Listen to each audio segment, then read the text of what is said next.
paralyzed. Hurricane Maria gaining strength and on the move after knocking out all power in Puerto Rico.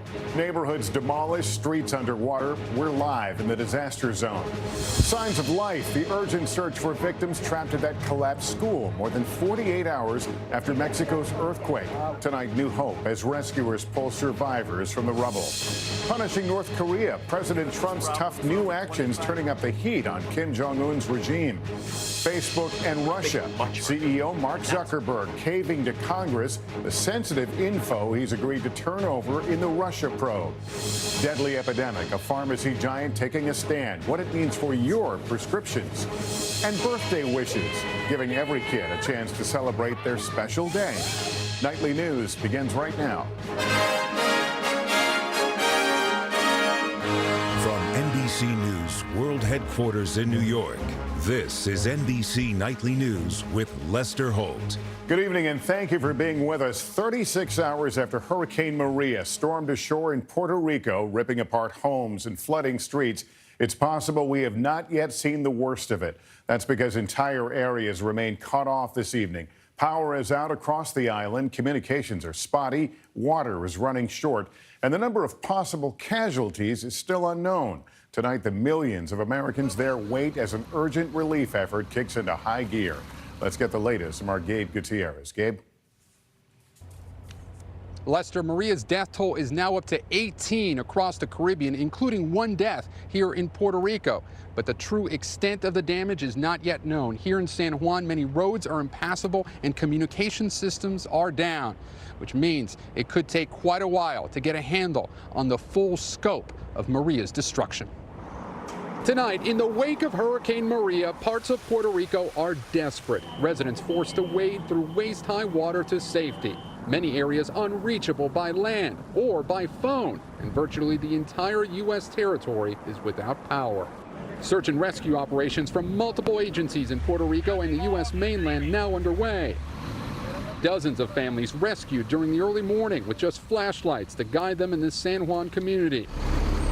Today, we rode along with the National Guard and Governor Ricardo Rosselló, who hasn't been able to communicate not just with mayors in some parts of the island, but even his own parents outside San Juan. Everybody has felt the pain and the anxiety of not speaking to loved ones. Maria's path of destruction is relentless, devastating the Dominican Republic overnight.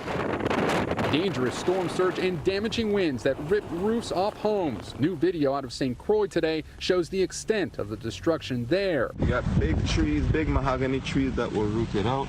And in hard-hit Dominica, officials confirmed at least 15 people died from the storm.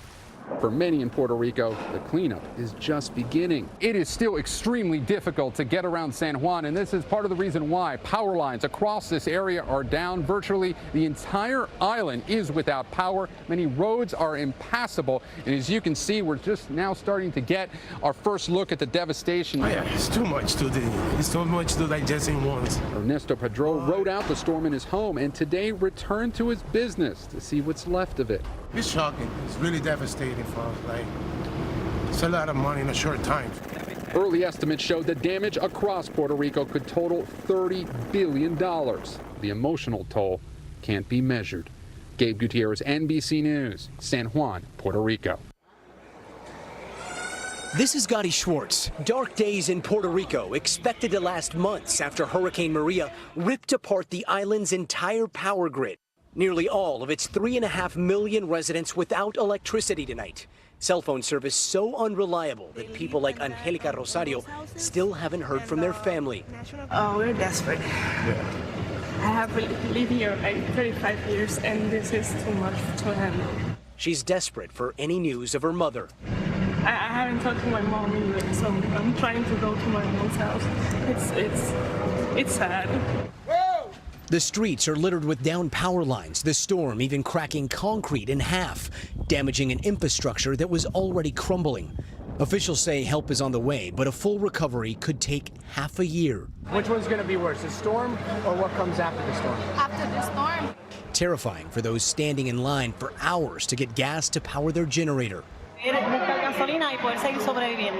said she's scared. She's scared of what the next 6 months are going to bring. She's a single mother. She's got to take care of her daughter, and she doesn't know what's going to happen. Now families across the island trying to prepare for the humid darkness of life off the grid. Gotti Schwartz, NBC News, San Juan, Puerto Rico.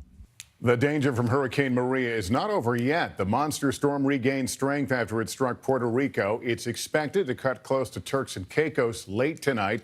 And after that, the current track shows it barreling between the U.S. East Coast and Bermuda. Now to the race against time in Mexico to find survivors from the earthquake. Authorities say has killed at least 273 people. Tonight, rescuers remain on the scene of a collapsed school, urgently searching for victims who may still be trapped. NBC's Miguel Almaguer is there. After the frantic calls for silence, rescue teams burrowing deeper into this elementary school. Conflicting reports of who may be trapped inside. Earlier, rescuers saying it was children. Tonight, the Mexican Navy says they're all accounted for, but they are picking up signs of life. Inside this courtyard, the center of the rescue efforts, there is a clear sense of urgency, a race against time for first responders who haven't slept or eaten in days. One of the volunteers, an electrician, Christian Jimenez from L.A. The third floor, you came all the way to the ground. It's really bad, though. It's really bad. This rescue mission is dangerous as search teams crawl through small pockets where wooden support beams could snap at any moment. Children who survived the quake have come to watch as their parents cling to hope.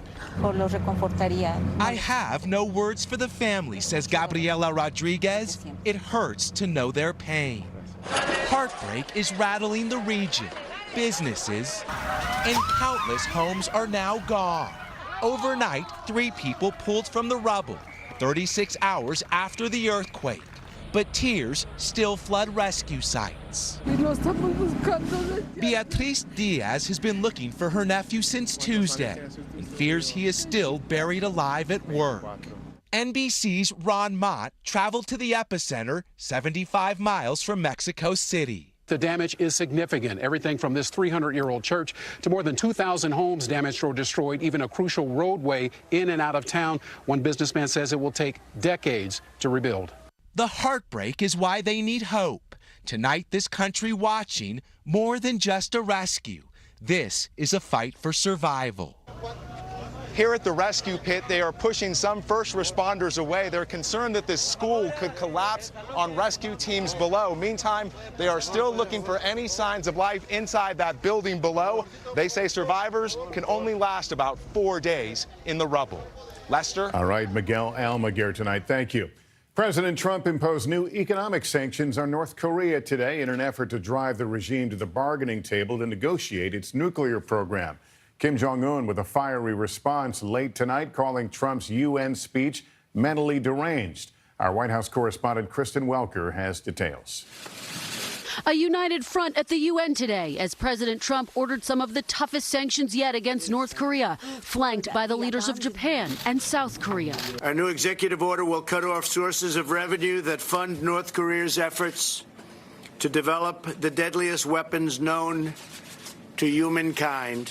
The sanctions target all individuals and companies that do business with the rogue regime, including trading goods, services, and technology. And in a surprising move, the president said China's central bank has ordered its other banks to cut off North Korea. Mr. Trump has been pushing China to get tougher for months. That was a somewhat unexpected move, and we appreciate it. Analysts say China's involvement is critical. If there's any country that has the ability to move the North Koreans towards negotiations and a more peaceful outcome of this crisis, it's China. The sanctions, a sign the president still wants to give diplomacy a chance, even after unleashing this threat earlier in the week. But if it is forced to defend itself or its allies, we will have no choice but to totally destroy North Korea. What would be the definition of being forced to defend ourselves? It's attacks on us or our allies. So what is an actual attack? Of course, of course. Still, the president's combative language. Rocket Man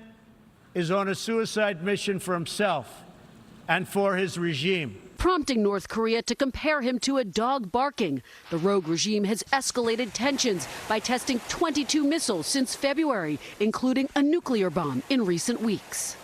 Late tonight, North Korea's state-run news agency released this photo of Kim Jong-un as he called the president mentally deranged and threatened to tame him with fire.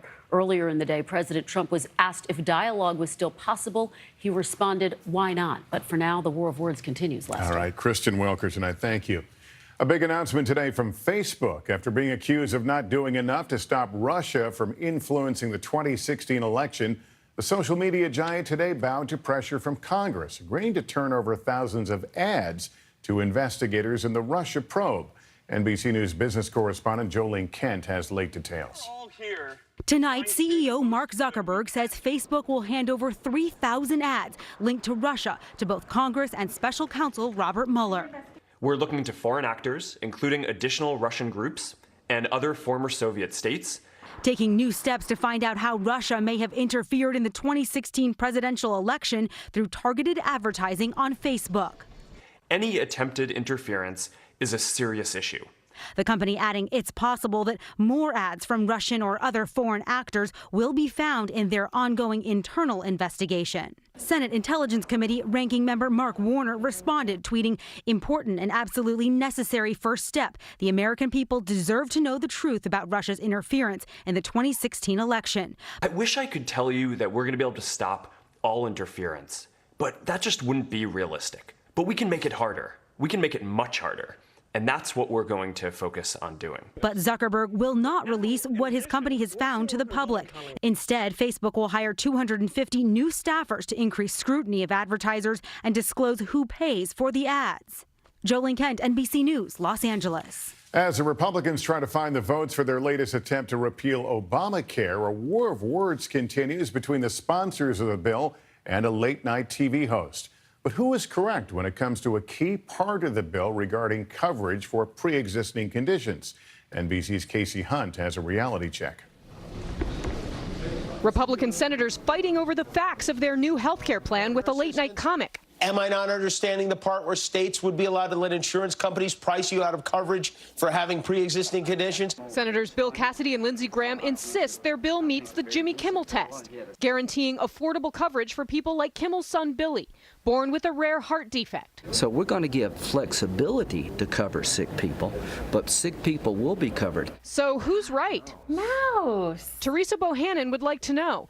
Her son Dean was also born with a rare heart condition. It's almost crazy to me that you not only have to worry about your child's care, but you have to worry about, oh my gosh, what are they doing in DC? You know, that could potentially impact us. The Affordable Care Act made it illegal for insurance companies to deny sick people coverage.